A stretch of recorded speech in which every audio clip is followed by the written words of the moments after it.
I've got a little bit of single track trail behind me. I've got some rocky, gnarly sections to ride on. I've got some uphills, I've got some downhills, and I'm gonna test out probably the, I don't know if I wanna say weirdest, but one of the most unique motor systems I've ever seen. Let's hit some trails, see how it performs. This could be in some ways a game changer for certain types of bicycles you want to convert to an e-bike, if you can justify the price.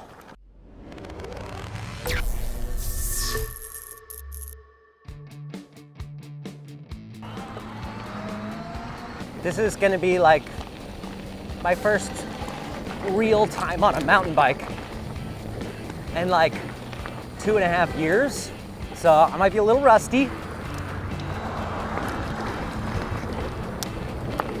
But I think I can do a good job of, there we go, testing this thing out. Bike feels good. Maybe a hair larger frame than I'd normally ride, but that's all right. It's got a very distinct whine to it, which I personally like. I don't mind it at all. All right, this is a really rocky section. We need a good mountain bike to handle this. So, I don't even know what model this is. This is from Canyon. It's a good bike. Yeah.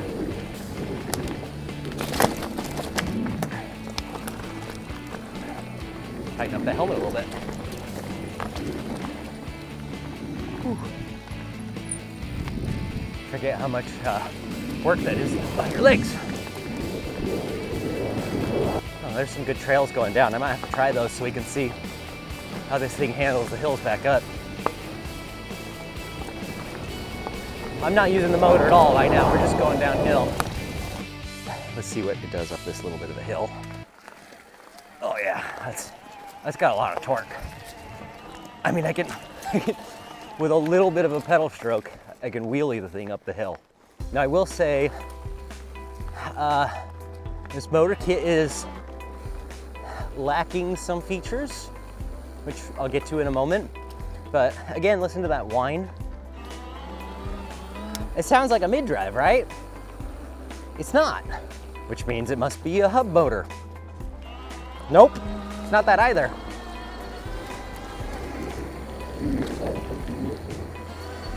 I'm not quite sure what to call it. Ooh, that's tight. Oh, yeah. So there are a few bikes that use a drivetrain that goes kind of like from the cranks on the left-hand side back to the rear wheel. So the motor's still mounted up in the middle. So like the Bike Tricks XD, for example, the LMX 64, and this behaves similar to those because the motor drivetrain is on the left side of the bike. The pedal drivetrain is on the right side of the bike, but this is not an integrated system. This is something you can install on any bicycle with disc brakes. But the motor does not have a chain or a belt at all. It just has gears that are directly going from the motor to a new sprocket that you install. I don't even know if sprocket is the right word. It's really just more of a gear, right where your left disc brake would normally be. So it's an integrated disc and gear, which gives it this very unique, distinct riding feel to where it kind of feels like a mid-drive, but it's not a mid-drive at all. It's very torquey, very quick off the line. They nominally rate it as 750 watts, but either it's more than that or this thing just has a lot of torque, which is really amazing because it is in a very compact package. The power to weight ratio has got to be the best I've ever seen on a motor kit. And I did say it's lacking some features. As of right now, this does not have pedal assist. Normally you have pedal assist and maybe you have a throttle. This is throttle only right now. They are working on pedal assist setups. So that will be an option in the future, but at the moment it doesn't have it.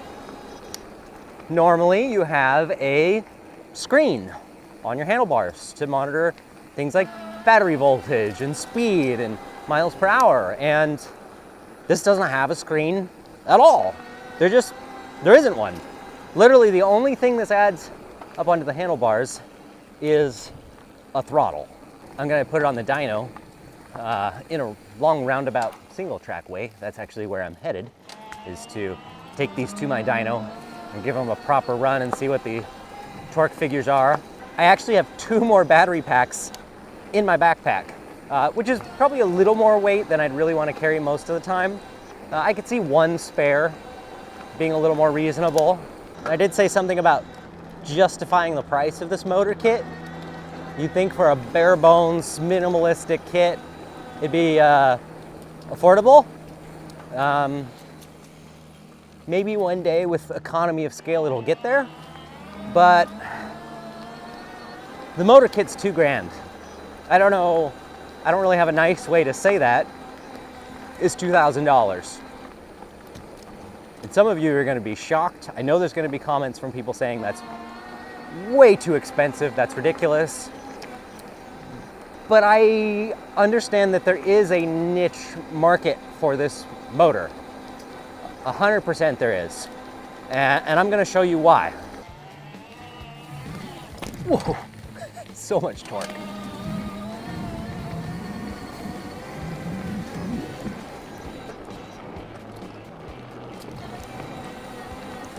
Let me try and explain. I can pedal this bike as if it was a mountain bike, and I don't really feel the motor back there. Can't tell it's there. The battery's so light, the motor's so light, I'm only adding a few pounds of weight, and this thing does really well up the hills. So the idea is, if you have a mountain bike that you really love, and you spent a lot of money on, this is from Canyon, let's say you bought a Giant, a Specialized, Orbea, Yeti, it really doesn't matter what the brand is because of how this thing installs. Let's say you spent several $1,000s or more on your mountain bike, and you're considering an e-bike, but you want something that rides as nice as your $10,000 bike. It's gonna be hard to find an e-bike that will perform that way. And if you do get one, it's gonna cost you another big chunk of change. So what would you rather do? Spend several $1,000s more and choose which bike to ride, or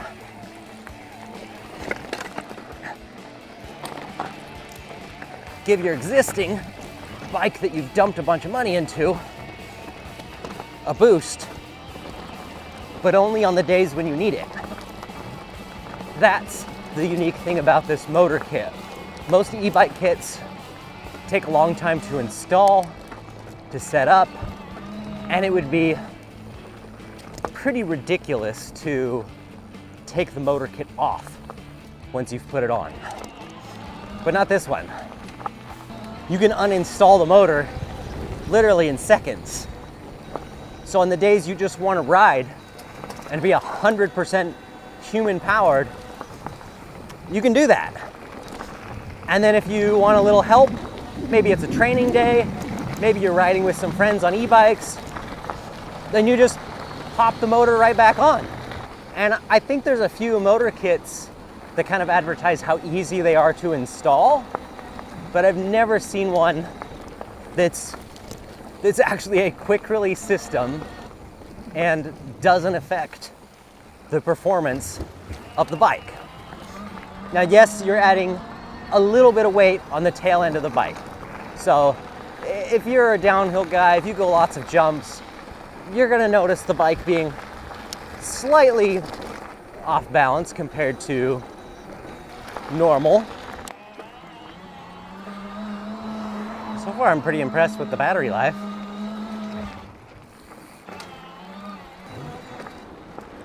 I'm definitely using the throttle, I think, more than the average person would, because I don't have that much strength in my legs yet, but it's getting there.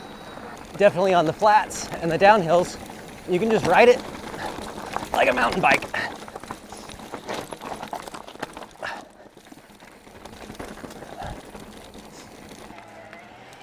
And then on the uphills, give it some throttle when you need it.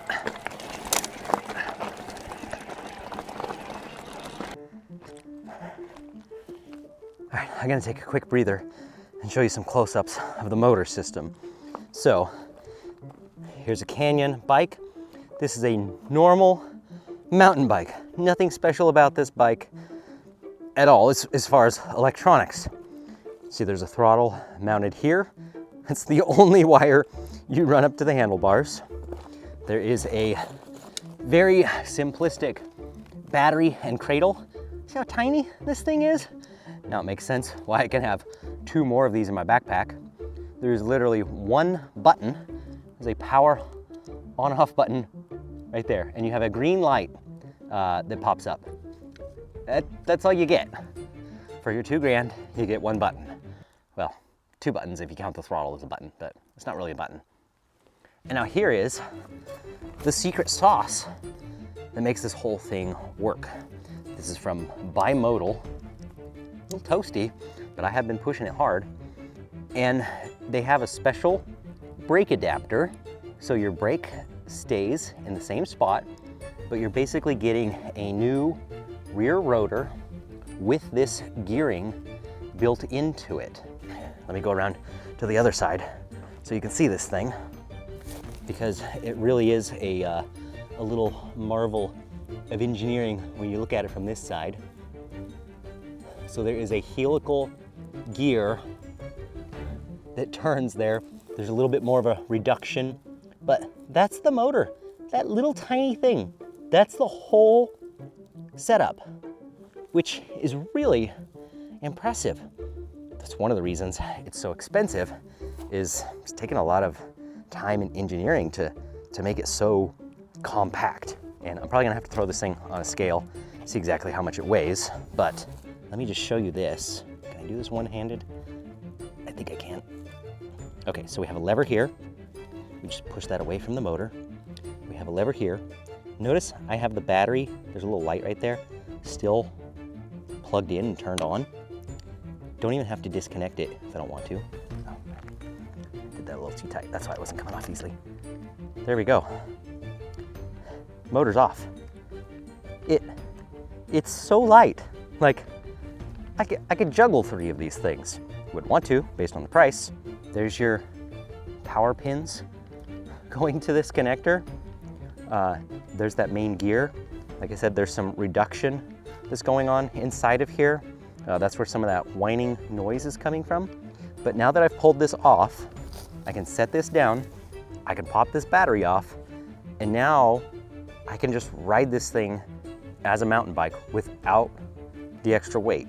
You know, you've got a tiny bit of hardware on here that's not even gonna be noticeable. But I've just converted it back to a mountain bike, just like that.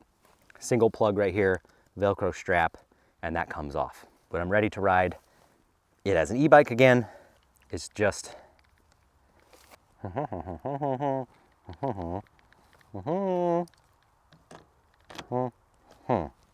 we just push this lever up, it's locked in place and it's done. That is one of the coolest things I've ever seen. And I've seen this on the internet before. This is the first time I've ever got to experience it in person and see it. And I was kind of thinking this kind of motor system would be a little gimmicky. Maybe it wouldn't work that well. I will say it's still expensive, but it actually is pretty awesome. Like I genuinely like the way it runs. Like, it runs really stinking good.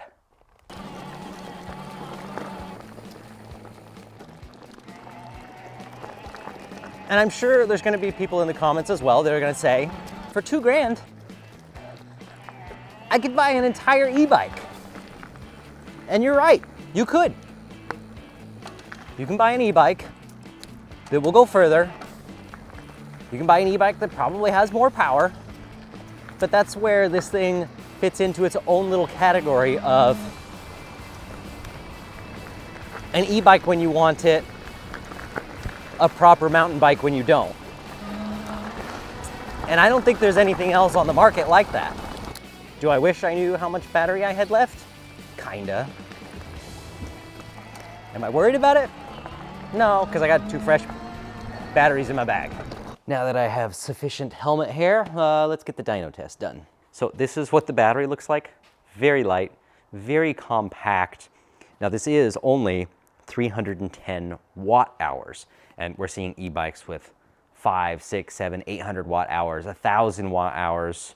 So yes, it is probably about half the size of a normal e-bike battery, but you're using it on a lighter overall bike. To my surprise, I thought for sure I was gonna go through one of these batteries on my ride here. And although it's mostly downhill, I did do a couple of loops around the single track area. I pushed it up and down those hills hard. I used a lot of throttle, and I made it all the way here on just a single battery, which I thought was pretty impressive. So that tells me this system might be fairly efficient. But this one's fully charged. These are 52 volt setups. That explains some of the good power output.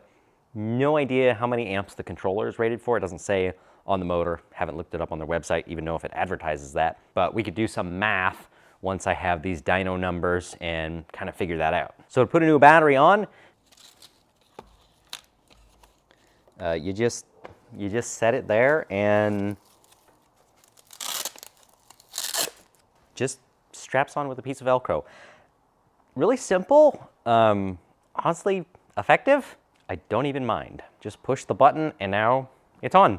No beeping, no noises, no display. Like I said, no battery meter. It's just ready to go. It's so weird not like having assist settings or anything. They're gonna have that, but there's nothing to look at.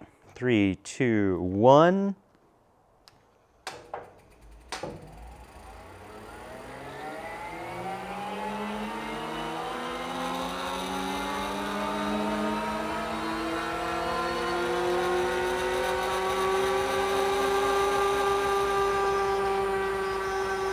Almost 20 miles an hour.